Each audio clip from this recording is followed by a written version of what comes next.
താനാണോ തെറ്റുകാരൻ? നേരായ പാതയിൽ ജീവിച്ചിട്ട് പോലും തനിക്ക് മാത്രം എന്തുകൊണ്ട് എപ്പോഴും ഇതുപോലത്തെ അനുഭവങ്ങൾ ഉണ്ടാകുന്നു? ചിട്ടയോടെ ജീവിക്കുന്നത് ഒരു തെറ്റാണോ? തൻ്റെ കുടുംബക്കാരും തനിക്ക് പ്രിയപ്പെട്ടവർ പോലും തന്നെ തള്ളിപ്പറയുകയാണ്. അതുകൊണ്ട് ഇനി മുതൽ താൻ ഇത്രയും കാലവും എന്തായിരുന്നോ അതിൻ്റെ നേരെ വിപരീതമാകാൻ പോവുകയാണ്. ഏകദേശം ഈ ഒരു ചിന്ത തന്നെ ആയിരിക്കണം രാമാനുജൻ എന്ന അമ്പിക്കുള്ളിൽ അന്യനെ ഉണർത്തിയത്. കുട്ടിക്കാലം മുതൽ താൻ ബഹുമാനത്തോടെ കേട്ടുവന്നിരുന്ന ഗരുഡപുരാണത്തെ ആയുധമാക്കിക്കൊണ്ട് അന്യൻ ശിക്ഷ നടപ്പാക്കാൻ ഇറങ്ങുകയും ചെയ്തു. 2005 ഇറങ്ങിയ അന്യൻ എന്ന സിനിമ ഒരിക്കലും പഴകാത്ത വളരെ ഫ്രഷ് ആയിട്ടുള്ള ഒരു കൺസെപ്റ്റാണ്.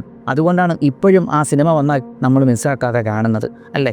പിന്നെ അത് മാത്രമല്ല, ഒരു സിനിമ, ഒരു കഥ എന്നതിലുപരി അതിൽ നിന്ന് ഇൻട്രസ്റ്റിംഗ് ആയിട്ടുള്ള പല കാര്യങ്ങളും നമുക്ക് വായിച്ചെടുക്കാൻ കഴിയും. നമ്മുടെ മാർവൽ സീരീസുകളിൽ ഒന്നായ മൂൺ നൈറ്റ് ഉണ്ടല്ലോ, ആ മൂൺ നൈറ്റിൻ്റെ കഥയുമായിട്ട് 2005 ഇറങ്ങിയ അന്യൻ എന്ന സിനിമയുമായിട്ട് വളരെ സിമിലർ കണക്ഷൻസ് ഉണ്ട്. അപ്പോൾ നമുക്ക് അതും കൂടെ ഒന്ന് നോക്കാം. നമസ്കാരം, ഞാൻ വൈശാഖ്. ടെലിസ്കോപ്പിലേക്ക് സ്വാഗതം.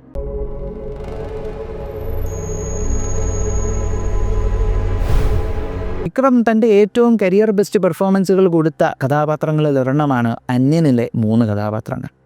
ശരിക്കും ഇതിൽ നമുക്ക് കാണാൻ കഴിയുന്ന അമ്പി, റെമോ, അന്യൻ, ഇവർ 3 പേരിലും ആരാണ് യഥാർത്ഥത്തിലെ ക്യാരക്ടർ? സത്യം പറഞ്ഞാൽ ഇവർ 3 പേരും ഒറിജിനൽ ക്യാരക്ടേഴ്സ് അല്ല. ഇവർ 3 പേരും രാമാനുജൻ എന്ന് പറയുന്ന വ്യക്തി തൻ്റെ ജീവിതത്തിലെ പല സാഹചര്യങ്ങൾക്ക് വേണ്ടി എടുത്തണിഞ്ഞ വേഷം മാത്രമാണ്. ഈ അമ്പി പോലും അയാളുടെ യഥാർത്ഥ ക്യാരക്ടറല്ല. നമുക്കത് ഓരോ കഥാപാത്രത്തെ വെച്ച് പറയാം. ഈ അമ്പിയെ നോക്കുമ്പോഴത്തേക്കും അയാൾ എന്താണ്? 100% നീതിയെ ഫോളോ ചെയ്ത് നീതിക്ക് വേണ്ടി, നിയമത്തിന് വേണ്ടി ഏതറ്റം വരെയും പോകുന്ന ഒരാൾ. പക്ഷെ അത് ശരിക്കും അയാൾക്കുള്ളിൽ നിന്ന് അയാൾ ചെയ്യണമെന്ന് വിചാരിച്ച് ചെയ്യുന്നൊരു കാര്യമാണോ? കാലങ്ങൾക്ക് മുമ്പുണ്ടായ ഒരു മുറിവിൻ്റെ കുറ്റബോധം മറക്കാൻ വേണ്ടി അയാൾ പോലും അറിയാതെ ചെയ്യുന്ന ഒന്നാണോ? കുട്ടിക്കാലത്ത് തൻ്റെ സഹോദരി മരണപ്പെട്ട സമയത്ത് ആ സഹോദരിയുടെ മരണത്തിന് കാരണമായത് അലക്ഷ്യമായ ആ ഒരു അവിടെ പ്രവർത്തിച്ചിരുന്ന ഉദ്യോഗസ്ഥരായിരുന്നുവെന്ന് അമ്പിക്ക് മനസ്സിലായി. മാത്രമല്ല, അന്ന് തൻ്റെ സഹോദരി മരണപ്പെട്ട സമയത്ത് തൻ്റെ പിതാവായ അഭിഭാഷകൻ ഇതിനു വേണ്ടി വാദിച്ചു കൊണ്ടിരുന്ന സമയത്ത് പോലും സമ്പത്തിൻ്റെയും അതുപോലെ തന്നെ ശക്തിയുടെയും എല്ലാം ബലത്തിൽ നിയമത്തിൻ്റെ പഴുതുകളിൽ കൂടെ രക്ഷപ്പെട്ടു പോകുന്നവരെയാണ് അമ്പി കണ്ടത്, രാമാനുജൻ കണ്ടത്. കുട്ടിക്കാലം മുതലേ അത് കണ്ടുവരുന്ന രാമാനുജൻ്റെ ഉള്ളിൽ പല കാലങ്ങളായിട്ട് ഉണങ്ങാതെ കിടന്നിരുന്ന ആ ഒരു മുറിവ്, ചുരുക്കി പറഞ്ഞാൽ തൻ്റെ കുട്ടിക്കാലത്തുണ്ടായ ട്രോമ, ആ ട്രോമയിൽ നിന്ന് റിക്കവർ ചെയ്യാനായിട്ട് അയാൾ ആദ്യം എടുത്തണിഞ്ഞ ഒരു വേഷമാണ് അമ്പിയുടേത്. Extra strict, extra discipline, disorder ഇഷ്ടമില്ലാത്തൊരാൾ, പേന വെക്കുന്നതിനൊരു രീതി, കോയിൻസ് ഇടുന്നതിനൊരു സ്ഥലം, പേപ്പർ വായിച്ചു കഴിഞ്ഞാൽ അത് മടക്കി തന്നെ വെക്കണം, അങ്ങനെ ഒരുപാട് നിയമങ്ങൾ. ഇതിനു പുറമെ നല്ല വിശ്വാസവും ഭക്തിയുമുള്ള ഒരു വ്യക്തി. ഇയാൾ തൻ്റെ ജീവിതം ഉടനീളം പല സ്ഥലങ്ങളിലും നിയമങ്ങൾക്ക് വേണ്ടി റൂൾസ് തെറ്റിക്കുന്നത് ശരിയായിട്ടുള്ള കാര്യമല്ലെന്നും പറഞ്ഞ് കാർക്കശ്യം കാണിച്ചിരുന്നതിൻ്റെ കാരണമെന്ന് പറയുമ്പോൾ അത് കുട്ടിക്കാലത്ത് നിയമങ്ങൾ ഫോളോ ചെയ്യാതിരുന്നത് കൊണ്ട് തന്നെ തൻ്റെ സഹോദരിയെ രക്ഷപ്പെടുത്താൻ പറ്റാതിരുന്നതിൻ്റെ ഉള്ള ആ ഒരു മുറിവാണ്. അപ്പോൾ അമ്പിയും ഒരു കണക്കിന് പറയുമ്പോഴത്തേക്കും ഈ ഒരു കഥാപാത്രത്തിൻ്റെ ഒറിജിനൽ പേഴ്സണാലിറ്റി അല്ല. പിന്നെ ആരാണ് യഥാർത്ഥ പേഴ്സണാലിറ്റി? കാരണം ഇദ്ദേഹത്തിന് മൾട്ടിപ്പിൾ പേഴ്സണാലിറ്റി ഡിസോർഡർ ഉണ്ടല്ലോ. ആ 3 പേഴ്സണാലിറ്റികളിൽ യഥാർത്ഥ പേഴ്സണാലിറ്റി അന്യനാണ്. കുട്ടിക്കാലം മുതലേ അന്യൻ ഡോർമെൻ്റായിട്ട് ഉറങ്ങിക്കിടക്കുകയായിരുന്നു. കറക്റ്റ് ട്രിഗർ പോയിന്റുകളിൽ അന്യൻ വന്നു എന്നാണ് നമുക്ക് തോന്നുന്നത്. പക്ഷേ അന്യനും ഇയാളുടെ ഒറിജിനൽ പേഴ്സണാലിറ്റി അല്ല. അമ്പിയും ഒറിജിനൽ പേഴ്സണാലിറ്റി അല്ല, അന്യനും ഒറിജിനൽ പേഴ്സണാലിറ്റി അല്ല. ഇവിടെ നമ്മൾ അന്യനെക്കുറിച്ച് പറയുമ്പോഴത്തേക്കും ഈ ഒരു സിനിമയിൽ അന്യൻ ആദ്യമായി അമ്പിയിൽ വെളിപ്പെടുന്ന സമയം എപ്പോഴാണെന്നറിയോ? ഒന്ന് ആലോചിച്ച് നോക്കിയേ. ഒരു ദിവസം 24 മണിക്കൂറിനുള്ളിൽ താൻ ഒരുപാട് നിയമലംഘനങ്ങൾ കണ്ടു. തൻ്റെ ബൈക്കിൻ്റെ ബ്രേക്ക് പൊട്ടുന്നു. ആ ബ്രേക്ക് പൊട്ടിയത് ക്വാളിറ്റി കുറവുള്ള എക്യുപ്മെൻറ്റ് ഉപയോഗിച്ചത് കൊണ്ടാണ്. അപ്പോൾ അതിന് കംപ്ലയിൻറ്റ് ചെയ്യാനായി പോയപ്പോൾ അവിടെ അതൊന്നും പറ്റത്തില്ല, ഇവിടെ ഇങ്ങനെയാണെന്നുള്ളത്. അലക്ഷ്യമായി ഒരാൾ റോട്ടിൽ കൂടെ തുപ്പിക്കൊണ്ട് പോകുന്നു, അത് അയാളുടെ ദേഹത്ത് കൊണ്ടു. അയാൾ ഒരു ചിട്ടയില്ലാതെ മടിയോടുകൂടി മദ്യപിച്ച് ലക്ക് കെട്ട് ജീവിക്കുന്ന ഒരാൾ. തൊട്ടടുത്ത നിമിഷം നമ്മുടെ കൊച്ചിൻ ഹനീഫ സാറിൻ്റെ കഥാപാത്രത്തിനെ കാണുകയാണ്. അദ്ദേഹം പുതിയ കാറ് മേടിച്ചുകൊണ്ട് വരുന്നു. ഏകദേശം ആ സമയത്ത് തന്നെ ഒരാൾക്ക് അവിടെ ആക്സിഡൻറ്റ് ഉണ്ടാകുന്നു. എല്ലാവരും നോയിക്കൊണ്ടിരുന്ന സമയത്ത് അമ്പിയാണ് അയാളെ രക്ഷിക്കാൻ പോകുന്നത്. എന്തുകൊണ്ട് അമ്പിക്ക് രക്ഷപ്പെടുത്താനായിട്ട് ഉള്ള ആ ഒരു വല്ലാത്തൊരു ഇമോഷണൽ ഫീൽ ഉണ്ടായി? അത് സാധാരണ ഒരു മനുഷ്യന് തോന്നുന്ന മാനസിക പരിഗണന മാത്രമാണോ? അല്ല. നിസ്സഹായനായി അവിടെ ഒരു ആക്സിഡൻറ്റ് പറ്റി കിടക്കുന്ന ഒരാളെ കണ്ടപ്പോൾ അമ്പിയുടെ മനസ്സിൽ ഉണങ്ങാതെ കിടന്നിരുന്ന ആ ഒരു മുറിവ്, തൻ്റെ സഹോദരിയെ അന്ന് രക്ഷപ്പെടുത്താൻ പറ്റാതിരുന്ന മുറിവ്, അത് അമ്പിയിൽ നല്ലതുപോലെ വ്രണപ്പെട്ടു. ആ മുറിവിൽ നിന്നുണ്ടായ കുത്തിവലി, ആ വേദനയുടെ പുറത്താണ് അവിടെ ഒരു ഭ്രാന്തനെ പോലെ അമ്പി പെരുമാറി തുടങ്ങിയത്. അമ്പി ഉടനെ തന്നെ എങ്ങനെയെങ്കിലും ഇയാൾ രക്ഷിക്കുവാനായിട്ടുള്ള ശ്രമങ്ങൾ നടത്തി. ഒരു ഡിസിപ്ലിൻ ഇല്ലാതെ നിയമം ഫോളോ ചെയ്യാതെ അലക്ഷ്യമായി സ്വന്തം റെസ്പോൺസിബിലിറ്റി എടുക്കാതെ പല ആളുകൾ അവിടെ ചുറ്റിനും നിന്നതുകൊണ്ടാണ് ആ മനുഷ്യനെ ഹോസ്പിറ്റലിൽ എത്തിച്ചുവെങ്കിൽ പോലും മരണപ്പെട്ടു പോയത്. രക്ഷിക്കാനായിട്ട് ഒരാളെ അപേക്ഷിച്ചപ്പോൾ അയാൾ സ്വന്തം ലാഭം സെൽഫിഷായിട്ട് സ്വന്തം വണ്ടിയിൽ കറ പറ്റും എന്നൊരൊറ്റ കാരണം കൊണ്ട് വണ്ടി അവിടെ നിന്ന് എടുത്തുകൊണ്ട് പോകുന്നത് അന്യൻ കണ്ടു. ഏകദേശം ഇതിന് സിമിലറായിട്ടുള്ള അനുഭവമാണ് അംബിക്ക് കുട്ടിക്കാലത്തുണ്ടായത്. അപ്പോൾ അന്നത്തെ ദിവസം ഈ അനുഭവങ്ങളെല്ലാം തൻ്റെ കുട്ടിക്കാലത്ത് താൻ അനുഭവിച്ച ആ വേദന, ആ ഒരു വളരെ ദുഃഖകരമായിട്ടുള്ള ദിവസത്തിൻ്റെ ഒരു ഓർമ്മപ്പെടുത്തലായിരുന്നു. ഓർമ്മപ്പെടുത്തലെന്ന് മാത്രം പറഞ്ഞാൽ പോരാ, അയാൾക്കൊരു മാനസിക ഷോക്ക് അന്നത്തെ ദിവസം കിട്ടി. ആ മാനസിക ഷോക്കിൽ നിന്ന് അയാൾ തൻ്റെ ഉള്ളിൽ തന്നെ താൻ പോലും അറിയാതെ ദിവസങ്ങൾക്ക് മുൻപ് തന്നെ തന്നിലുണ്ടായ കഥാപാത്രം പൂർണ്ണമായിട്ട് പുണരുകയാണ്. കഥാപാത്രമല്ല, പേഴ്സണാലിറ്റി പൂർണ്ണമായിട്ട് പുണരുകയാണ്. അന്യൻ. ഈ അന്യൻ എന്ന് പറയുന്ന പേഴ്സണാലിറ്റി അമ്പി എന്താണോ അതിൻ്റെ നേരെ ഓപ്പോസിറ്റാണ്. അമ്പി എന്ന് പറയുമ്പോൾ എപ്പോൾ നോക്കിയാലും മുടി കുടുംബങ്ങളൊക്കെ കെട്ടി കിടക്കുന്ന ഒരാളാണ്, നീറ്റ്നെസ്. എന്നാൽ അന്യനാകട്ടെ മുടി ഇങ്ങനെ ഫ്രണ്ടിലോട്ടിട്ട് ഒരു വല്ലാത്തൊരു രീതിയിൽ നടക്കുന്ന ഒരാൾ. അമ്പി എന്ന് പറയുമ്പോൾ വളരെ സോഫ്റ്റ് സ്പോക്കൺ ആണ്, തെറ്റായ വാക്കുകളൊന്നും ഉപയോഗിക്കത്തില്ല. അന്യൻ അത്യാവശ്യത്തിന് ചീത്ത വാക്കുകളൊക്കെ ഇത് വിളിക്കുന്നുണ്ട്. നല്ല ദേഷ്യമുള്ള ഒരാളാണ്. അമ്പി എപ്പോഴും ഡ്രസ്സ് ചെയ്യുന്നത് ഫോമലായിട്ട് ലൈറ്റ് കളേഴ്സാണ് എപ്പോഴും ധരിക്കുന്നത്. അന്യനാകട്ടെ എപ്പോഴും ബ്ലാക്ക് കളറാണ് ധരിക്കുന്നത്. അങ്ങനെ ഇവർക്ക് രണ്ടുപേർക്കും ഇടയിൽ ഇങ്ങനെ ഒരു വൈരുദ്ധ്യമുണ്ട്, എക്സ്ട്രീം ഓപ്പോസിറ്റായിട്ട്. അതായത് നേരായ പാതയിൽ ജീവിച്ചിട്ട് തനിക്ക് ദുഃഖങ്ങൾ അനുഭവിച്ചു, കാലങ്ങൾക്ക് മുൻപ് തനിക്കുണ്ടായ ആ വേദന വീണ്ടും തനിക്ക് അനുഭവിക്കേണ്ടി വന്നു. അപ്പോൾ തൻ്റെ ഉള്ളിലൊരു പ്രതിഷേധം എന്നതുപോലെ, അതിനൊരു മറുപടി എന്നതുപോലെ താൻ എന്താണോ തൻ്റെ നേർ ഓപ്പോസിറ്റായിട്ടുള്ള ഒരു രൂപം, ഒരു ഭാവം, ഒരു പേഴ്സണാലിറ്റി തൻ്റെ ഉള്ളിൽ താൻ പോലും അറിയാതെ ക്രിയേറ്റ് ചെയ്യപ്പെടുന്നു. അങ്ങനെ റൂൾസ് രാമാനുജൻ എന്ന വട്ടപ്പേരുള്ള രാമാനുജൻ എന്ന വക്കീലിൻ്റെ ഉള്ളിൽ അമ്പി എന്ന കഥാപാത്രത്തിന് പുറമെ ഒരു പുതിയ പേഴ്സണാലിറ്റിയും കൂടെ ഉണ്ടാകുന്നു, അന്യൻ. എന്തുകൊണ്ട് അന്യൻ എന്ന് പേരിട്ടു? കാരണം അമ്പി എന്ന രാമാനുജൻ എങ്ങനത്തെ ആളാണ്? നിയമത്തെ പൂർണ്ണമായും ബഹുമാനിക്കുക, നിയമത്തെ പൂർണ്ണമായും പാലിക്കുക, ആ നിയമത്തെ വളച്ചൊടിക്കുന്നതിനോട് ഒട്ടും താല്പര്യമില്ലാത്ത, ഡിസോർഡറുകൾ ഇഷ്ടമില്ലാത്ത ഒരാൾ അല്ലേ? എന്നാൽ താൻ ജീവിക്കുന്ന ചുറ്റുപാടുള്ള ആളുകളോ, സൊസൈറ്റി എങ്ങനത്തെ ആളുകളായിരുന്നു ചുറ്റിനും കണ്ടിരുന്നത്? നിയമത്തെ വളച്ചൊടിക്കുന്ന ആളുകൾ, നിയമത്തിൻ്റെ പഴുതിലൂടെ രക്ഷപ്പെടുന്ന ആളുകൾ, ഷോർട്ട് കട്ടുകൾ ഉപയോഗിച്ച് ലാഭമുണ്ടാക്കുന്ന ആളുകൾ, നിയമത്തെ അവർക്ക് തോന്നിയ രീതിക്ക് ദുർവ്യാഖ്യാനിക്കുന്ന ആളുകൾ, സ്ക്രിപ്റ്റേഴ്സിനെ അവർക്ക് തോന്നിയ രീതിക്ക് ദുർവ്യാഖ്യാനിക്കുന്ന ആളുകൾ. അവർക്കിടയിൽ താൻ അന്യനാണ്, ഒരു സ്ട്രേഞ്ചറാണ്. അതുകൊണ്ട് തന്നെയാണ് തൻ്റെ സബ് കോൺഷ്യസ് മൈൻഡ് ആ ഒരു കഥാപാത്രമല്ല, ആ ഒരു പേഴ്സണാലിറ്റിക്ക് അന്യൻ എന്ന പേര് നൽകിയത്. ഇനി അന്യൻ എന്ന് പറയുന്ന ആളുടെ പേഴ്സോണിഫിക്കേഷൻ എന്താണ്? അയാൾ സ്വയം തന്നെ പ്രസൻറ്റ് ചെയ്യുന്നത് യമരാജൻ, കാലൻ്റെ ദൂതനായിട്ടാണ്, കാലൻ്റെ മെസ്സഞ്ചറായിട്ടാണ് കാണിക്കുന്നത്, കാലൻ്റെ അവതാരമായിട്ടാണ് കാണിക്കുന്നത്. അയാൾ എങ്ങും തന്നെ സ്വയം ദൈവമാണെന്ന് പറയുന്നില്ല. പക്ഷേ നീതിയുടെയും ധർമ്മത്തിൻ്റെയും ശിക്ഷയുടെയും ഒക്കെ ദൈവനായിട്ട് കാണുന്ന കാലൻ്റെ ഒരു അവതാരമായിട്ടാണ് തന്നെ പ്രസൻറ്റ് ചെയ്യുന്നത്. അതുകൊണ്ട് തന്നെ താൻ ആദ്യം നടത്തുന്ന കൊലപാതകം, അത് അയാൾ വധിക്കുന്നത് കൊച്ചിൻ ഹനീഫയുടെ കഥാപാത്രത്തെയാണ്. ആ കഥാപാത്രത്തെ തട്ടുന്നതിന് മുമ്പായിട്ട് ഇയാൾ ഒരു പോത്തിൻ്റെ പുറത്തായിരിക്കുന്നത്. യമരാജൻ്റെ വാഹനം പോത്താണല്ലോ. ആ പോത്തിൻ്റെ പുറത്ത് കയ്യിൽ ഗത പോലെ കുടയും പിടിച്ചുള്ള ഇരിപ്പാണ് കാണിക്കുന്നത്. അതൊരു പക്കാ പേഴ്സോണിഫിക്കേഷൻ, എന്താ പറയുക, ഒരു സിംബോളിസം പോലെ തോന്നി. അതുപോലെ തന്നെയാണല്ലോ ഇതിൽ കാണിച്ചിരിക്കുന്നത്. അപ്പോൾ അതാണ് അന്യൻ. എന്നാൽ ഈ അന്യൻ ചെയ്തതെന്താണ്? അത് നമുക്ക് നമ്മുടെ റെമോയെ കൂടെ പറഞ്ഞിട്ട് അന്യനെക്കുറിച്ച് ഒന്നുകൂടെ പറയാം. ഇനി റെമോയെക്കുറിച്ച് പറയുമ്പോൾ രാമാനുജൻ്റെ ആദ്യത്തെ 2 പേഴ്സണാലിറ്റികൾ ആരൊക്കെയാണ്? അന്യനും അമ്പിയും. ഇവരെക്കുറിച്ച് പറയുമ്പോൾ അന്യനെന്ന് പറയുമ്പോൾ എന്തിനാണ്? ഗരുഡപുരാണം അനുസരിച്ച്, ഗരുഡപുരാണം ഒരു ആയുധമാക്കിക്കൊണ്ട് സമൂഹത്തിൽ നടക്കുന്ന അനീതിക്ക് നേരെ ഭയങ്കര പവർഫുള്ളായിട്ട്, മൃഗീയമായിട്ടുള്ള രീതിക്ക്, ക്രൂരമായിട്ടുള്ള രീതിക്ക് റെസ്പോണ്ട് ചെയ്യുന്ന ഒരാളാണ്. അന്യനെന്ന് പറയുമ്പോഴത്തേക്കും അധർമ്മം, അതായത് അനീതി ചെയ്ത തെറ്റുകൾക്കെതിരെ ഒരു എൻപോഷറെ പോലെ കയറി മേയുക ചെയ്യുന്നത് അല്ലേ?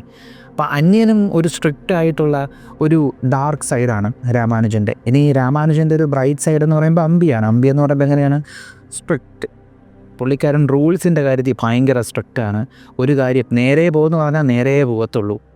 അങ്ങനത്തെ ഒരു സ്വഭാവക്കാരനാണ് അമ്പി. അമ്പി സ്വന്തം ജീവിതത്തിൽ ഒരുപാട് റെസ്ട്രിക്ഷൻസ് വെച്ച് ജീവിക്കുന്ന ഒരാളാണ്. ഒരു പെൺകുട്ടിയോട് ഇഷ്ടം തോന്നിയപ്പോൾ പോലും അതിലൊരുപാട് റെസ്ട്രിക്ഷൻസ് വെച്ച് ആ പെൺകുട്ടിക്ക് ലവ് ലെറ്റർ കൊടുക്കുന്നതിന് പകരം കൊണ്ട് കൊടുത്തത് പെൺകുട്ടിയുടെ പാരൻസിന്. അതല്ലേ മര്യാദകരല്ലേ? പിന്നെ 3 മിനിറ്റ് നേരമേ സംസാരിക്കുകയുള്ളൂ എന്ന് പറഞ്ഞു വാച്ച് നോക്കി 3 മിനിറ്റ് കഴിഞ്ഞപ്പോൾ സമയം കഴിഞ്ഞു എന്നൊക്കെ പറഞ്ഞ് സ്വയം റെസ്ട്രിക്ഷൻസ്, ബുദ്ധിമുട്ടുകളും സ്ട്രെസ്സൊക്കെ കൊടുത്തുകൊണ്ടാണ് അയാൾ ജീവിച്ചിരുന്നത്. അത് അന്യൻ്റെ എന്താ പറയുക, രാമാനുജൻ്റെ ഒരു കോപ്പിംഗ് മെക്കാനിസം മാത്രമായിരുന്നു. തൻ്റെ സഹോദരിക്ക് വന്നത് നീതി, നിയമം, ഈ റെസ്പോൺസിബിലിറ്റി ഇതൊന്നും നേരെ ചൊവ്വേ നോക്കാത്ത ആളുകളായിരുന്നു. അപ്പോൾ താൻ അങ്ങനെ ആവാൻ പാടില്ല എന്നും പറഞ്ഞ് ജീവിതത്തിലുടനീളം ഒരു ചട്ടക്കൂടിനകത്ത് സ്ട്രെസ്ഡായി നിന്ന ഒരാളാണ് അമ്പി. ആ അമ്പി തൻ്റെ സ്ട്രെസ്സ് മുഴുവനും റിലീസ് ചെയ്ത് ജീവിക്കാൻ വേണ്ടിയ ഒരു പേഴ്സണാലിറ്റിയാണ് റമോ. ആ പേഴ്സണാലിറ്റിയുടെ ട്രിഗർ പോയിൻ്റ് എന്ന് പറയുമ്പോഴത്തേക്ക് നന്ദിനിക്ക് അമ്പിയെ ഇഷ്ടമല്ല എന്ന് പറഞ്ഞതാണ്. അപ്പോൾ ഈ 3 പേഴ്സണാലിറ്റിയും 3 ദിശയിലുള്ള ആളുകളാണ്. ഇവിടെ നമ്മൾ പറയേണ്ട ഒരു കാര്യമെന്ന് പറയുമ്പോൾ, ഗരുഡപുരാണം കുട്ടിക്കാലം മുതലേ അമ്പി കേൾക്കുന്നുണ്ട്. ഇങ്ങനെയെന്ന് വെച്ചാൽ അമ്പിയുടെ മുത്തശ്ശി പറഞ്ഞാണ് അമ്പി ഈ ഒരു ഗരുഡപുരാണത്തെക്കുറിച്ച് കേൾക്കുന്നത് എന്നാണ് പറയപ്പെടുന്നത്, അല്ലേ? ഈ മുത്തശ്ശി അമ്പിയുടെ സഹോദരി മരിച്ച സമയത്ത് അമ്പി ചോദിക്കുന്നുണ്ട്, എന്ത് കഷ്ടമാണ്, നമ്മൾ ഹോംവർക്ക് ചെയ്യാൻ താമസിച്ചാൽ നമ്മളെ ടീച്ചേഴ്സ് വഴക്ക് പറയും, പണിഷ് ചെയ്യും. പക്ഷേ ഇവിടെ ഓഫീസ് വർക്ക് ചെയ്യാത്തവർ ഫ്രീ ആയിട്ട് പോവുകയാണ്, അവർ കാരണമല്ലേ എൻ്റെ പെങ്ങൾക്ക് ഈ അവസ്ഥ ഉണ്ടായതെന്ന് പറഞ്ഞപ്പോൾ ആ അമ്മാമ്മ പറയുന്നുണ്ട്, മുത്തശ്ശി പറയുന്നുണ്ട്, ഇതെല്ലാം പെരുമാൾ കണ്ടുകൊണ്ടിരിക്കുന്നുണ്ട്, ഇവർക്കെല്ലാം ഗരുഡപുരാണം അനുസരിച്ച് ഇവർക്കെല്ലാവരും ചെയ്യുന്നതിനുള്ള ശിക്ഷ അവർക്ക് കിട്ടും എന്ന് അമ്പിയോട് ആ മുത്തശ്ശി പറഞ്ഞു. അപ്പോൾ അത്രയും ഇമോഷണലായിട്ടുള്ള സമയത്ത് ആ ഗരുഡപുരാണം എന്ന് പറയുന്ന ആ ഒരു ഗ്രന്ഥത്തെക്കുറിച്ച് അമ്പിയുടെ ഹൃദയത്തിലോട്ട് കയറുക. പക്ഷേ അന്യൻ യഥാർത്ഥത്തിൽ ഗരുഡപുരാണത്തിനെ ആയുധമാക്കിയാണ് ചെയ്തത്. അന്യൻ ചെയ്തതും ശരിയായിട്ടുള്ള കാര്യമല്ല ഒരു കണക്കിന് നോക്കുമ്പോൾ. കാരണം ഗരുഡപുരാണത്തിൽ നരകങ്ങളെക്കുറിച്ച് പറയുന്നുണ്ട്. ഈ നരകങ്ങൾ നമ്മൾ ചെയ്തതിനുള്ള കർമ്മം നമ്മളെ എവിടെ കൊണ്ട് ചുട്ടുകരിക്കും എന്നുള്ള അർത്ഥം മാത്രമല്ല നമ്മൾ എടുക്കേണ്ടത്. ഈ ജന്മത്തിൽ നമ്മളിപ്പോൾ ജീവിക്കുന്നുണ്ടല്ലോ, ഈ ജീവിക്കുമ്പോൾ ഇവിടെ തന്നെയാണ് അതിനുള്ള എല്ലാം കിട്ടുന്നത്. ഞാനൊരൊറ്റ ചോദ്യം ചോദിക്കാം, നിങ്ങളിപ്പോൾ അനുഭവിക്കുന്ന നിങ്ങളുടെ ഒരു ബുദ്ധിമുട്ട്, അല്ലെങ്കിൽ ഒരു ടെൻഷൻ, അല്ലെങ്കിൽ ഒരു വിഷമം, ആ വിഷമത്തെ നിങ്ങളൊന്ന് നോക്കുക. എന്നിട്ട് നിങ്ങളുടെ ഈ ഒരു ജീവിതത്തിൽ എപ്പോഴെങ്കിലും അതിന് സിമിലറായിട്ടുള്ളൊരു തെറ്റായ പ്രവൃത്തി നിങ്ങൾ ചെയ്തിട്ടുണ്ടോ എന്നൊന്ന് ആലോചിച്ച് നോക്കുക. ഗരുഡപുരാണം ഒരാളെ പണിഷ് ചെയ്യുന്ന കാര്യങ്ങളല്ല പറയുന്നത്, കർമ്മയുടെ ഡൈനാമിക്സാണ് ഗരുഡപുരാണത്തിൽ പറഞ്ഞു പോകുന്നത്. മഹാവിഷ്ണു ഭഗവാനും ഗരുഡനും തമ്മിലുള്ള ഒരു സംഭാഷണത്തിൻ്റെ രീതിയിലാണ് ഗരുഡപുരാണം പറഞ്ഞു പോകുന്നത്. അപ്പോൾ എല്ലാവരും വിചാരിക്കും ഗരുഡപുരാണം മുഴുവനും നരകത്തെക്കുറിച്ചാണെന്നും. അല്ല, ഈ ഗരുഡപുരാണത്തിൽ ചില ഭാഗങ്ങൾ വരുന്നുണ്ട്. ഒരു ഭാഗം എന്ന് പറയുമ്പോൾ പൂർവ്വകാന്ഡം, പിന്നീട് വരുന്നതാണ് പ്രേതകാന്ഡം. ഈ പ്രേതകാന്ഡത്തിലാണ് നരകത്തെക്കുറിച്ചൊക്കെ പറയുന്നത്. ഈ പൂർവ്വകാന്ഡത്തിൽ സൃഷ്ടിയെക്കുറിച്ച്, അതുപോലെ ആയുർവേദത്തെക്കുറിച്ചൊക്കെ പരാമർശിക്കുന്നുണ്ട്. ബേസിക്കലി എന്താണ് ഗരുഡപുരാണത്തിൽ പറയുന്നതെന്ന് വെച്ചാൽ, ഒരു ജീവിക്കേണ്ട രീതിയാണ്, നമ്മൾ എങ്ങനെ ജീവിക്കണമെന്നുള്ളതിൻ്റെ ഒരു ഇതേ പറയുന്നുള്ളൂ. നിങ്ങൾ ചെയ്യുന്നതിനുള്ളത് നിങ്ങൾക്ക് കിട്ടും. നാക്ക് കൊണ്ട് ചെയ്യുന്നതിന് നാക്ക് കൊണ്ട്, പ്രവൃത്തി കൊണ്ട് ചെയ്യുന്നതിന് പ്രവൃത്തി കൊണ്ട്, മനസ്സുകൊണ്ട് ചെയ്യുന്നതിന് മനസ്സുകൊണ്ട് അതിനുള്ള ഫലം കിട്ടിയിരിക്കുമെന്നാണ് പറയുന്നത്. പക്ഷേ അന്യനതൊരു ആയുധമാക്കി എടുത്തുകൊണ്ടിരിക്കുകയാണ്. എന്തുകൊണ്ട്? നിയമവ്യവസ്ഥയിൽ വരുന്ന നീതി, ന്യായം, ചിട്ട, ചട്ടം ഇതൊന്നും തന്നെ മനുഷ്യരെ കൺട്രോൾ ചെയ്യുന്നില്ല. പക്ഷേ ഭയമെന്ന് പറയുന്നത് മനുഷ്യരെ കൺട്രോൾ ചെയ്യുന്നുണ്ട്. നമ്മൾ പല ഹോളിവുഡ് സിനിമകളിലും ആ ഒരു ഡയലോഗ് കേട്ടിട്ടുണ്ട്, ഫിയർ എന്ന് പറയുന്നൊരു സാധനം ഒരായുധമാക്കി അവരെ നേർവഴിക്ക് നയിക്കാനായിട്ട് ഉപയോഗിക്കുന്നുണ്ട്. ആര്? അമ്പി. കാരണം അന്യൻ. കാരണം എന്താണ്? അമ്പി തൻ്റെ ലൈഫിൽ സ്ട്രിക്റ്റായിട്ട് ജീവിച്ചു തുടങ്ങിയത് ഭയത്തിൻ്റെ പുറത്താണ്. അതേ സെയിം സാധനം തന്നെയാണ് അമ്പി അവിടെ കാണിക്കുന്നതും അന്യനായപ്പോൾ കാണിക്കുന്നതും. പിന്നെ മറ്റൊരു പോയിന്റിൽ രാമാനുജൻ്റെ അമ്പി എന്ന കഥാപാത്രം തിരിച്ചറിയുകയാണ് തനിക്കെന്തോ ഒരു പ്രശ്നമുണ്ടെന്ന്. അതിനവിടെ ട്രിഗർ പോയിൻ്റ് ആയത് നന്ദിനി എന്ന് പറയുന്ന പെൺകുട്ടി തന്നെയാണ്. താൻ കുട്ടിക്കാലം മുതൽ ഇഷ്ടപ്പെട്ടിരുന്ന നന്ദിനി എന്ന് പറയുന്ന പെൺകുട്ടി. ആ പെൺകുട്ടി അനീതി ചെയ്യാനായിട്ട് തുടങ്ങിയപ്പോഴത്തേക്കും എന്താ പറയുക, അമ്പിയുടെ പേഴ്സണാലിറ്റി മാറി അന്യൻ കയറി. ആ സമയത്ത് അമ്പി എന്നൊരൊറ്റ വിളി കരഞ്ഞുകൊണ്ട് നന്ദിനി വിളിച്ച സമയത്ത് അന്യൻ ആ സ്പോട്ടിൽ പോയി അമ്പി തിരിച്ചു വന്നു. അവിടെയും ഒരു ഡീപ്പ് ഇമോഷനാണ് പിടിച്ചേക്കുന്നത്. അപ്പോൾ ബേസിക്കലി ഗരുഡപുരാണമൊക്കെ വെച്ച് ഈ സിനിമയിൽ പരാമർശിക്കുന്നത് കർമ്മഫലത്തെക്കുറിച്ചാണ്. ജീവിക്കുമ്പോൾ തെറ്റ് ചെയ്യാതെ ജീവിക്കുക. അപ്പോൾ എന്താണ് തെറ്റ്? നമ്മുടെ ആക്ഷൻ സ്വാർത്ഥമായി മറ്റൊരാൾക്കോ അല്ലെങ്കിൽ മറ്റൊരു കൂട്ടം ആളുകൾക്കോ ഉപദ്രവമായാൽ അവർക്കത് ദുഃഖമുണ്ടാക്കിയാൽ അതാണ് തെറ്റ്. നമ്മളൊരു ആക്ഷൻ ചെയ്തത് ഭാവി നമ്മൾ തന്നെ റിഗ്രറ്റ് ചെയ്തെന്നാണെങ്കിൽ അത് തെറ്റാണ്. അപ്പോൾ അതിനെ തിരിച്ചറിഞ്ഞത് തെറ്റാണെന്ന് മനസ്സിലാക്കി അതിനെ ചെയ്യാതിരിക്കുക. അതുമായിട്ട് പീസ് മെയിൻറ്റെയിൻ ചെയ്യുക, തൻ്റെ പാസ്റ്റുമായിട്ട് പീസ് മെയിൻറ്റെയിൻ ചെയ്യുക. അതുപോലെ എന്താ പറയുക, ഓരോ കാര്യങ്ങൾ ചെയ്യുന്നതിന് മുമ്പേ ഇത് ശരിക്കും എനിക്ക് വേർത്താണോ എന്നൊന്ന് ചിന്തിച്ചിട്ട് ചെയ്യുക. ഇതൊക്കെ തന്നെയാണ് കാര്യം. ഇതിൽ കൂടുതലും പരാമർശിക്കുന്നത് അത് തന്നെയാണല്ലോ. ഇനിയാണ് ഇൻട്രസ്റ്റിംഗ് ആയിട്ടുള്ളൊരു കാര്യം, 2005 ഇറങ്ങിയ അന്യൻ എന്ന് പറയുന്ന ഈ സിനിമയും അതുപോലെ മാർവൽ സീരീസുകളിൽ ഒന്നായിട്ടുള്ള മൂൺ നൈറ്റ്, ആ സീരീസുമായിട്ട് നല്ല സിമിലാരിറ്റി ഉണ്ട്. ഒരു സിമിലാരിറ്റി ഉണ്ട്, എന്തെന്നറിയുമോ? ആദ്യമായിട്ട് ഈ സീരീസിൽ വരുന്ന 3 personalities, Mark Spector, Steven Grant, Jake Lockley. ഈ ജേക്ക് ലോക്ലിയെ മാറ്റാം. ഈ മൂൺ നൈറ്റിലെ പ്രധാന കഥാപാത്രത്തിന് മൾട്ടിപ്പിൾ പേഴ്സണാലിറ്റി ഡിസോർഡർ ഉണ്ട്. അപ്പോൾ അതിൽ ജേക്ക് ലോക്ലിയെ നോക്കണ്ട, അതിൽ അദ്ദേഹത്തിൻ്റെ 3 പേഴ്സണാലിറ്റീസിന് എടുക്കുക. ഒന്ന് മാർക്ക് സ്പെക്ടർ, അതാണ് ഒറിജിനൽ പേഴ്സണാലിറ്റി. പിന്നെ വരുന്ന അഡീഷണൽ പേഴ്സണാലിറ്റി സ്റ്റീവൻ ഗ്രാൻഡ്. പിന്നീട് വരുന്ന പേഴ്സണാലിറ്റി മൂൺ നൈറ്റ്. ഈ മൂൺ നൈറ്റ് എന്ന് പറയുന്നതാണ് ഈ മാർക്ക് സ്പെക്ടറിൻ്റെ ദേഹത്ത് ഒരു ദേവൻ്റെ ശക്തി കയറുമ്പോൾ അയാൾ എടുക്കുന്ന രൂപം. ഈ മൂന്നെടുത്തോ. ഇനി നമ്മൾ സിനിമയിലോട്ട് വരുമ്പോഴത്തേക്കും അതിൽ അമ്പി വരുന്നുണ്ട്, റെമോ വരുന്നുണ്ട്, അന്യൻ വരുന്നുണ്ട്. ഇനി അമ്പിയെ എടുത്തേ. അമ്പി ഒരു ഗുഡ് ബോയ് ഇമേജുള്ള ആളാണ്, സ്ട്രെയിറ്റ് ഫോർവേഡാണ്, അധികം ഫൈറ്റിങ്ങിനോ അല്ലെങ്കിൽ ബുദ്ധിമുട്ടുള്ള കാര്യങ്ങൾക്കോ ഒന്നും നിൽക്കാൻ അദ്ദേഹത്തിന് താല്പര്യമില്ല. എന്താ പറയുക, അഹിംസ വളരെ ഇഷ്ടപ്പെടുന്ന ആളാണ് അമ്പി. ഏകദേശം അതേ സ്വഭാവമുള്ള ആളാണ് സ്റ്റീവൻ ഗ്രാൻഡ്. നമ്മുടെ മാർക്ക് സ്പെക്ടറിൻ്റെ 2 പേഴ്സണാലിറ്റീസിൽ ഒരെണ്ണമായിട്ടുള്ള സ്റ്റീവൻ ഗ്രാൻഡ് ഇതിനോടൊന്നും താല്പര്യമില്ലാത്ത ഈ ഒരു അഹിംസാവാദിയായിട്ടുള്ളൊരു വ്യക്തിയാണ് അല്ലേ. എന്നാൽ അടുത്തൊരു സിമിലാരിറ്റി വരുന്നതെന്ന് പറയുമ്പോഴത്തേക്കും അമ്പിയുടെ ജനറൽ സ്വഭാവം, അത് അമ്പി ഇഷ്ടപ്പെടുന്ന പെൺകുട്ടിക്ക് ഇഷ്ടപ്പെടാത്തത് കൊണ്ട് തന്നെ ആ പെൺകുട്ടി അമ്പിയിൽ നിന്ന് ഡിസ്റ്റൻസ് ഇടുന്നു. ഇതേപോലെ മാർക്ക് സ്പെക്ടറിൻ്റെ ഒറിജിനൽ സ്വഭാവം, ആ സ്വഭാവം മാർക്ക് സ്പെക്ടറിൻ്റെ ആ വൈഫിന് ഇഷ്ടമല്ലാത്തത് കൊണ്ട് തന്നെ വൈഫ് ഡിസ്റ്റൻസ് ഇട്ട് മാറി നിൽക്കുന്നുണ്ട്.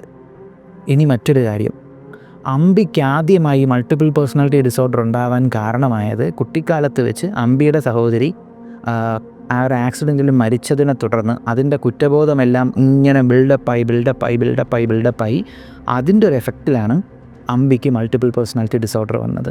ഏകദേശം അതുപോലെ തന്നെ മാർക്ക് സ്പെക്ടറിന് തൻ്റെ കുട്ടിക്കാലത്ത് തൻ്റെ അനുജൻ മരിച്ചത് കണ്ടു. തൻ്റെ അനുജൻ കുട്ടിക്കാലത്ത് മരിച്ച ആ ഒരു സംഭവം മാർക്ക് സ്പെക്ടറിൻ്റെ മേൽനോട്ടത്തിലായിരുന്നു. അതിനെ തുടർന്ന് മാർക്ക് സ്പെക്ടറിൻ്റെ അമ്മ മാർക്ക് സ്പെക്ടറിനെ ഒരുപാട് വഴക്ക് പറയുമായിരുന്നു. അപ്പോൾ അന്നുണ്ടായ ആ ഒരു വിഷമത്തിൽ നിന്ന്, ആ ഒരു കുറ്റബോധത്തിൽ നിന്ന് അതിൻ്റെ ഒരു പ്രഷർ ബിൽഡപ്പായാണ് മാർക്ക് സ്പെക്ടറിന് ആദ്യമായിട്ട് മൾട്ടിപ്പിൾ പേഴ്സണാലിറ്റി ഡിസോർഡർ ഉണ്ടായതും സ്റ്റീവൻ ഗ്രാൻഡ് എന്ന് പറയുന്ന പേഴ്സണാലിറ്റി അയാൾക്ക് വന്നതും. സിമിലാരിറ്റി വന്നേ. അടുത്തത് അമ്പിയുടെ ഫാദർ എന്ന് പറയുമ്പോഴത്തേക്കും ഒരു അയ്യങ്കാർ ഫാമിലിയിലുള്ള ഭയങ്കര ഓർത്തഡോക്സ് ബിലീവറായിട്ടുള്ളൊരു വ്യക്തിയാണ്. മാർക്ക് സ്പെക്ടറിൻ്റെ ഫാദറും ഒരു പുരോഹിതരാണ്. അവരുടെ ഫാമിലിയും അത്യാവശ്യം ഓർത്തഡോക്സ് വിശ്വാസമുള്ള ഒരു ഫാമിലിയാണ്. അവിടെയും ഒരു സിമിലാരിറ്റി വരുന്നുണ്ട്. ഇനി അതുപോലെ അമ്പി ഇഷ്ടപ്പെടുന്ന നന്ദിനിക്ക് അമ്പിയുടെ 2ാമത്തെ പേഴ്സണാലിറ്റി ആയിട്ടുള്ള റെമോയോടാണ് താല്പര്യം തോന്നിയത്.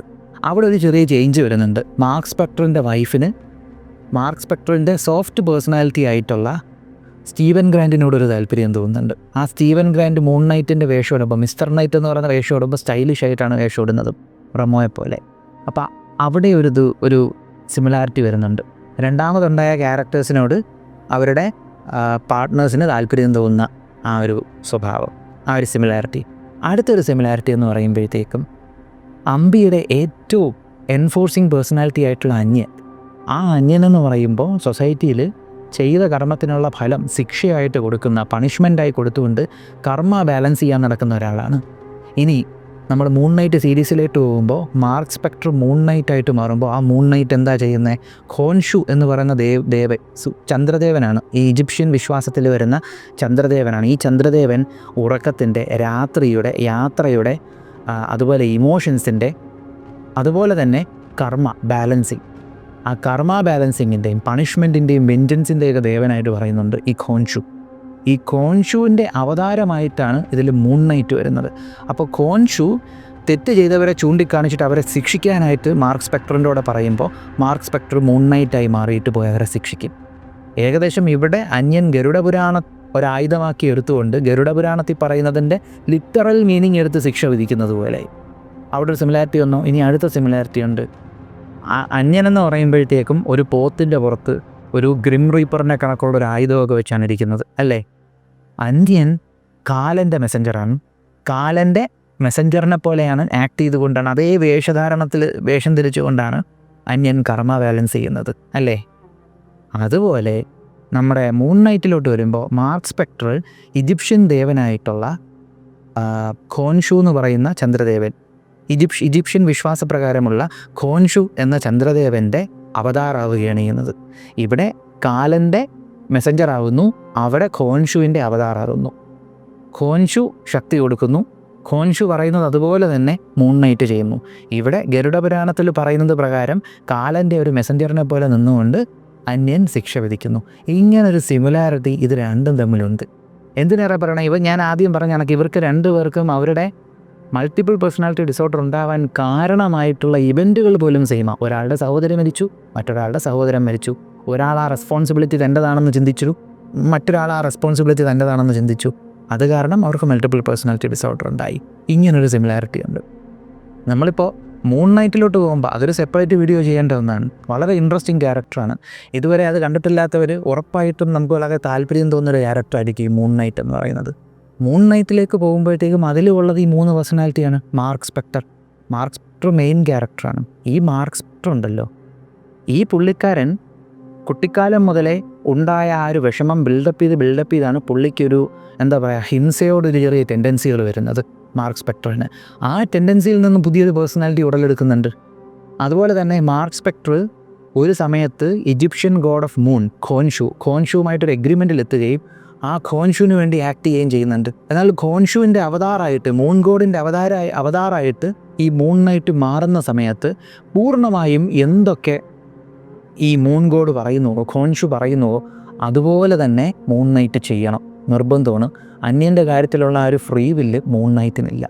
അപ്പോൾ അവിടെയും സ്ട്രെസ്സ്, അമ്മ തന്നെ സ്നേഹിക്കാതിരുന്നപ്പോൾ ഉണ്ടായ വിഷമം, അതിൽ നിന്നെല്ലാം മാർക്ക് സ്പെക്ടറിനുണ്ടായ പുതിയൊരു പേഴ്സണാലിറ്റി സ്റ്റീവൻ ഗ്രാൻഡ് എന്ന് പറയുന്നൊരു പേഴ്സണാലിറ്റിയാണ്. അത് മാർക്ക് സ്പെക്ടർ ആഗ്രഹിച്ചിരുന്നൊരു പേഴ്സണാലിറ്റിയാണ്. റിലാക്സ് ആയിട്ട്, വലിയ എന്താ പറയുക, എപ്പോഴും ഒരു ഗ്രംപി ആയിട്ടുള്ള ദേഷ്യമുള്ളൊരു ബിഹേവിയർ അല്ലാതെ ശാന്തമായിട്ട് എല്ലാവർക്കും ഇഷ്ടപ്പെടുന്നൊരു ബിഹേവിയർ. അതുപോലെ തന്നെ സ്വന്തം അമ്മയായിട്ട് നല്ലൊരു സ്നേഹം പുലർത്താൻ പറ്റുന്ന ബിഹേവിയർ. ഇവിടെ മാർക്ക് സ്പെക്ടറിൻ്റെ രണ്ടാമത്തെ പേഴ്സണാലിറ്റി ആയിട്ടുള്ള സ്റ്റീവൻ ഗ്രാൻഡിൻ്റെ പ്രത്യേകത ഏതാണ്? സ്റ്റീവൻ ഗ്രാൻഡ് എപ്പോഴും ഫോൺ ചെയ്ത് സംസാരിക്കുന്നത് സ്റ്റീവൻ ഗ്രാൻഡിൻ്റെ അമ്മയെന്നും പറഞ്ഞ് ആരോടെ സംസാരിക്കുകയാണ്. അപ്പോൾ അവിടെയും ഇവിടെയും നമ്മൾ നോക്കുമ്പോൾ ഒരു കാര്യം നമുക്ക് മനസ്സിലാക്കാൻ പറ്റും. നമ്മുടെ ലൈഫിൽ ഇപ്പോൾ നമ്മൾ എക്സ്പീരിയൻസ് ചെയ്യുന്ന പേടി, ടെൻഷൻ, അതുപോലെ തന്നെ നമുക്ക് എന്തെങ്കിലും ചെയ്യാൻ പറ്റത്തില്ല എന്നുള്ള ചിന്ത, ഇതെല്ലാം നമ്മുടെ കുട്ടിക്കാലത്ത് നമ്മൾ എക്സ്പീരിയൻസ് ചെയ്തിട്ടുള്ള എന്തെങ്കിലും ഒരു വിഷമം കൊണ്ടായിരിക്കും. ആ ഒരു സംഭവം നമ്മൾ ഐഡൻറ്റിഫൈ ചെയ്ത് കഴിഞ്ഞാലുണ്ടല്ലോ, നമുക്ക് ഒരുപാട് നല്ല പോസിറ്റീവ് ചേഞ്ചസ് നമ്മളിൽ ഉണ്ടാകാൻ പറ്റും. കാരണം ഇപ്പോൾ നമ്മൾ ഈ കാണിക്കുന്ന ബിഹേവിയർ കൂടുതലും, നമ്മളിപ്പോൾ ഈ കാണിക്കുന്ന ചില ഡിഫെൻസ് മെക്കാനിസങ്ങളൊക്കെ നമ്മൾ ബിഹേവ് ചെയ്യുന്ന ഓരോ രീതികളും എല്ലാം പണ്ട് കാലത്ത് നമുക്കുണ്ടായ എന്തെങ്കിലും ഒരു കാര്യത്തിൽ നിന്ന് റൂട്ടഡ് ആയിട്ടുള്ള കാര്യങ്ങളായിരിക്കണം. അങ്ങനെ ആവാനാണ് സാധ്യത കൂടുതൽ. അതിനെക്കുറിച്ച് അറിയണമെങ്കിൽ എക്സ്പേർട്ടായിട്ടുള്ള ആളുകളെ സമീപിക്കുന്നതായിരിക്കും നല്ലത്. എന്നാലും ഈസി ആയിട്ടുള്ളൊരു കാര്യം ഞാൻ പറയാം. അപ്പോൾ ഇത് വളരെ സിമ്പിളായിട്ടുള്ളൊരു മെത്തേഡാണ് ഞാൻ ഈ പറഞ്ഞത്. നിങ്ങൾക്കുള്ളൊരു ബുദ്ധിമുട്ട്, ആ ബുദ്ധിമുട്ട് എന്താണെന്ന് ചുമ്മാ ഒന്ന് എഴുതുക. എന്നിട്ട് ആ ബുദ്ധിമുട്ടിന് കാരണമായിട്ടുള്ള കാര്യം എന്തായിരിക്കുമെന്ന് ഇങ്ങനെ എഴുതി പോകുമ്പോൾ നിങ്ങളുടെ കുട്ടിക്കാലത്തുണ്ടായ എന്തെങ്കിലും ഒരു ഈവൻറ്റ് നിങ്ങൾക്ക് വരും. അപ്പോൾ നമ്മുടെ ഓരോ കാര്യങ്ങൾക്കും എന്തെങ്കിലും ഒരു ഡീപ്പ് റൂട്ടഡ് ആയിട്ടുള്ള കുട്ടിക്കാലത്തുള്ള എന്തെങ്കിലും ഒരു എക്സ്പീരിയൻസ് ഉണ്ടാവും. എല്ലാം അങ്ങനെയാണെന്ന് ഞാൻ പറയുന്നില്ല, പക്ഷേ ഇങ്ങനെയാണ് ജനറലി പറഞ്ഞു വരുന്നത്. അപ്പോൾ ഈ ഒരു അന്യൻ, മൂൺ നൈറ്റ്, ഈ 2 കഥാപാത്രങ്ങളിൽ നമുക്കതാ കാണാൻ കഴിയുന്നത്. നമ്മുടെ ഉള്ളിൽ കുട്ടിക്കാലത്തുള്ള ഏതെങ്കിലും ഒരു ഇമോഷൻ അല്ലെങ്കിൽ നമുക്കുണ്ടാകുന്നൊരു വിഷമം, ആ വിഷമത്തിനെ ജസ്റ്റിഫൈ ചെയ്യാനായിട്ട് നമ്മൾ ഇതിഹാസത്തിൽ ഏതെങ്കിലും കഥാപാത്രങ്ങളെ എടുക്കുക, ഏതെങ്കിലും വില്ലൻ കഥാപാത്രങ്ങളെ ആരാധിക്കുക, അല്ലെങ്കിൽ ഏതെങ്കിലും ഒരു രീതി ചൂസ് ചെയ്യുക. അതൊന്നും ശരിയായിട്ടുള്ള പരിപാടിയല്ല. കാരണം നമ്മളവിടെ ചെയ്യുന്നത് നമ്മുടെ ഇമോഷൻസിനെ നമ്മൾ സപ്രസ് ചെയ്യുകയാണ്. എന്ത് സപ്രസ് ചെയ്താലും അത് മറുകണ്ണിച്ച് തിരിച്ചു വരും. സപ്രസ് ചെയ്യുന്നതിനെക്കാട്ടിയും ആ ചിന്തയെ ഹീൽ ചെയ്യാൻ ശ്രമിക്കുകയാണ് ചെയ്യുന്നത്. ഹീൽ ചെയ്യാൻ ശ്രമിക്കുന്നത് എങ്ങനെയാണ്? നമ്മളെ തന്നെ ഒബ്സർവ് ചെയ്യണം. നമ്മുടെ ആക്ഷൻസിന് റെസ്പോൺസിബിലിറ്റി നമ്മൾ തന്നെ എടുക്കണം. അനാവശ്യമായിട്ട് ചിന്തിച്ച് കുഴപ്പിക്കരുത്. ആക്ഷൻ എടുക്കുക, നമ്മൾ ചെയ്യേണ്ട കാര്യം എടുക്കുക, എന്നിട്ട് അതിൻ്റെ റെസ്പോൺസിബിലിറ്റി ഏറ്റെടുക്കുക. അതേ നമുക്ക് ചെയ്യാൻ പറ്റുള്ളൂ. ഇപ്പോൾ സോ ഫാർ ഇത്രയും കാലവും ഉണ്ടായ ദുഃഖങ്ങൾ നമ്മൾ പറയും ഇന്നാൾ കാരണം എനിക്കുണ്ടായ പ്രശ്നമാണ്, നമ്മൾ ജസ്റ്റിഫൈ ചെയ്യണം. അവിടെ ഒരാൾ കാരണം നമുക്കൊരു ദുഃഖം ഉണ്ടാക്കി നമ്മുടെ ചോയ്സായിരുന്നു നമ്മൾ ദുഃഖിക്കുക എന്നുള്ളത്. അതുപോലെ നമുക്കുണ്ടായ എല്ലാ പ്രശ്നങ്ങൾക്കും, നമ്മൾ ചെയ്തു കൂട്ടിയ എല്ലാ കാര്യങ്ങൾക്കുള്ള റെസ്പോൺസിബിലിറ്റി ഏറ്റെടുക്കുക. ഇതൊന്നും അവരായിട്ടുണ്ടാക്കിയതല്ല, ഇതൊക്കെ എൻ്റെ ചോയ്സായിരുന്നു. അതെ, ഞാൻ ചെയ്തതാണ്, എനിക്കൊരു ഒരു പ്രശ്നവും ഇല്ല, ഇത്രയും കാലവും ഞാനങ്ങനെ ജീവിച്ചു. പക്ഷേ ആ ചെയ്തത് തെറ്റാണെന്ന് തിരിച്ചറിഞ്ഞ നിമിഷം ഞാനത് തിരുത്താൻ തീരുമാനിക്കുന്നു. ഈ ഒരു റെസ്പോൺസിബിലിറ്റി എടുക്കുമ്പോൾ തന്നെ നമുക്ക് നല്ല പവർ കിട്ടും. നമ്മുടെ ക്യാരക്ടർ കൂടുതൽ സ്ട്രോങ് ആവും. നമ്മുടെ ലൈഫ് ബെറ്റർ ആക്കാനുള്ളൊരു ഫയർ നമ്മുടെ ഉള്ളിലുണ്ടാവും. അപ്പോൾ അങ്ങനെ നമ്മുടെ റെസ്പോൺസിബിലിറ്റീസ് എല്ലാം ഏറ്റെടുത്തിട്ട് എന്തോ ചെയ്യണം, നമ്മളെ ബെറ്റർ ആക്കാൻ നോക്കണം. എങ്ങനെ ബെറ്റർ ആക്കാൻ പറ്റും? അത്രയും കാലവും നമുക്ക് പ്രശ്നം ഉണ്ടാക്കിയ നമ്മുടെ ഹാബിറ്റുകൾ മാറ്റണം. ആരടുത്തുള്ള പ്രതികാരം തീർക്കാൻ വേണ്ടിയല്ല, നമ്മളെ ബെറ്റർ ആക്കാനായിട്ട്. അങ്ങനെ നമ്മൾ ചെയ്യുമ്പോൾ തന്നെ പോസിറ്റീവായിട്ടുള്ള നല്ല ചേഞ്ചസ് വരും. ഇവിടെ അമ്പിയും അതുപോലെ തന്നെ ഈ പറയുന്ന മാർക്ക് സ്പെക്ടറും, ഇവരുടെ 2 പേരുടെയും ഇമോഷണൽ വൂണ്ടുകൾ അവർ ആരെടുത്തും തുറന്നു പറഞ്ഞ് സോൾവ് ചെയ്യാൻ നോക്കിയില്ല. അങ്ങനെ മനസ്സിൽ ബിൽഡപ്പ് ചെയ്ത് വെച്ചിരുന്നത് കൊണ്ടാണ് അതെല്ലാം ഇങ്ങനെ ബിൽഡപ്പായി അന്യനായി പൊട്ടിത്തെറിച്ചതും മാർക്ക് സ്പെക്ടറിൻ്റെ പേഴ്സണാലിറ്റീസായി പൊട്ടിത്തെറിച്ചത്. മനസ്സിലായില്ലേ? അപ്പം അങ്ങനെ ഒരു കാര്യവും കൂടെ ഇതിൽ പരാമർശിക്കുന്നുണ്ട്. ഇത് തന്നെയാണ് അന്യൻ സിനിമ ഏറ്റവും കൂടുതൽ പറയുന്നത്, അല്ലേ?